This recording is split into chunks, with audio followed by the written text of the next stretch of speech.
Assalamualaikum warahmatullahi wabarakatuh. Alhamdulillah, wa syukrulillah, pada kesempatan yang berbahagia ini, saya akan mengisahkan sejarah waliullah yang sangat agung, pangkat kewaliannya, yang bernama Syekh Siti Jenar. Banyak literasi kisah sejarah tentang beliau yang kurang tepat, bahkan cenderung kisah sejarah yang salah. Untuk itu, saya akan mengisahkan sejarah Syekh Siti Jenar yang sebenarnya. Nama asli Syekh Siti Jenar adalah Sayyid Hasan Ali Al-Husaini, dilahirkan di Persia, Iran. Kemudian setelah dewasa mendapat gelar Syekh Abdul Jalil. Dan ketika datang untuk berdakwah ke Caruban, sebelah tenggara Cirebon, dia mendapat gelar Syekh Siti Jenar, atau Syekh Lemah Abang, atau Syekh Lemah Brit. Syekh Siti Jenar adalah seorang Sayyid, atau Habib keturunan dari Rasulullah. Nasab lengkapnya adalah Syekh Siti Jenar, Sayyid Hasan, Ali, bin Sayyid Solih, bin Sayyid Isa, Alawi, bin Sayyid Ahmad Syah Jalaluddin, bin Sayyid Abdullah Khan, bin Sayyid Abdul Malik Asmat Khan, bin Sayyid Alwi Amil Faqih, bin Sayyid Muhammad Sohib Mirbat, bin Sayyid Ali Koli Kosam, bin Sayyid Alwi Sohib Baiti Jubair, bin Sayyid Muhammad Maula Esh Sauma, bin Sayyid Alwi Al-Muktakir, bin Sayyid Ubaidillah, bin Sayyid Ahmad Al-Muhajir, bin Sayyid Isa An-Nakib, bin Sayyid Muhammad An-Nakib, bin Sayyid Ali Al-Quraidi, bin Imam Jafar Esh-Sodik, bin Imam Muhammad Al-Bakir, bin Imam Ali Zainal Abidin, bin Imam Husain Asy Syahid, bin Sayyidah Fatimah Az-Zahra, binti Nabi Muhammad Rasulullah. Syekh Siti Jenar lahir sekitar tahun 1404 Masehi di Persia, Iran. Sejak kecil ia berguru kepada ayahnya, Sayyid Solih, di bidang Al-Quran dan tafsirnya. Dan Syekh Siti Jenar kecil berhasil menghafal Al-Quran, pada usia 12 tahun. Kemudian ketika Syekh Siti Jenar berusia 17 tahun, maka ia bersama ayahnya berdakwah ke Malaka.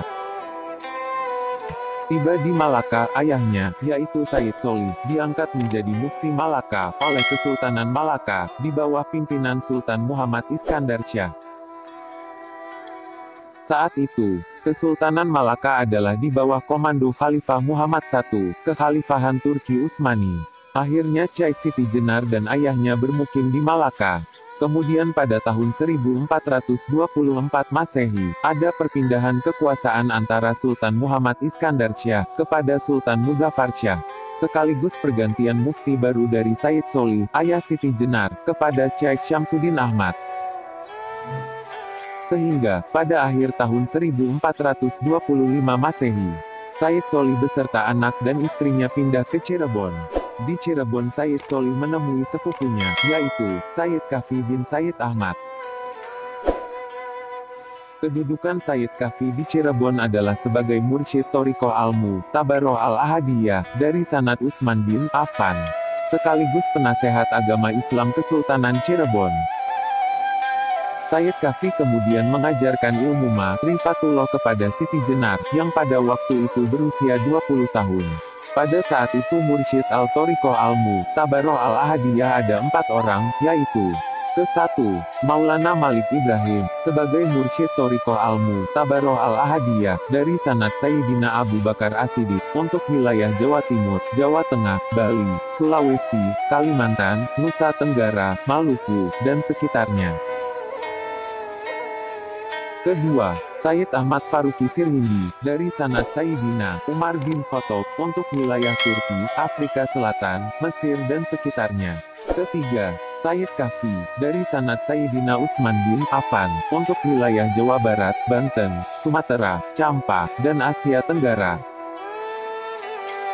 Keempat, Sayyid Abu Abdullah Muhammad bin Ali bin Jafar Al-Bilali, dari sanad Imam Ali bin Abi Tholib, untuk wilayah Makkah, Madinah, Persia, Irak, Pakistan, India, Yaman. Inilah daftar kitab-kitab yang dipelajari oleh Siti Jenar muda, kepada Sayyid Kafi adalah Kitab Fusus Al-Hikam, karya Ibnu Arabi, Kitab Insan Kamil, karya Abdul Karim Al-Jili, Ihya Ulumuddin, karya Imam Al-Ghazali, Kitab Risalah Qucairiyah, karya Imam Al-Qucairi, Tafsir Ma'rifatullah, karya Rusdihan Bakli, Kitab Et-Tawasin, karya Al-Halaj, Kitab Et-Tajali, karya Abu Yazid Al-Bustami, dan Qut al-Qulub, karya Abu Tholib al-Makki. Sedangkan dalam ilmu fikih, Syekh Siti Jenar muda berguru kepada Sunan Ampel, selama 8 tahun. Dan belajar ilmu usuluddin kepada Sunan Gunung Jati, selama 2 tahun. Setelah wafatnya Sayyid Kahfi, Syekh Siti Jenar diberi amanat untuk menggantikannya sebagai mursyid Thariqah Al-Mutabarroh Al-Ahadiyah, dengan sanad dari Utsman bin Affan.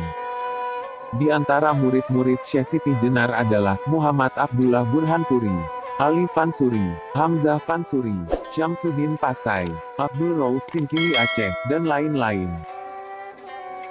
Nah, itulah sejarah asli dari Syekh Siti Jenar. Beliau adalah wali min auliyaillah, yang pangkat kewaliannya sangat agung. Namun sayangnya, hanya segelintir orang yang mengetahui sejarah asli dari Syekh Siti Jenar, karena sejarah yang beredar di masyarakat, itu semua adalah sejarah yang sudah dimodifikasi, entah untuk kepentingan siapa. Semoga video ini ada manfaatnya. Bila ada kesalahan atau kekeliruan mohon dimaafkan. Akhirul kalam, wassalamualaikum warahmatullahi wabarakatuh.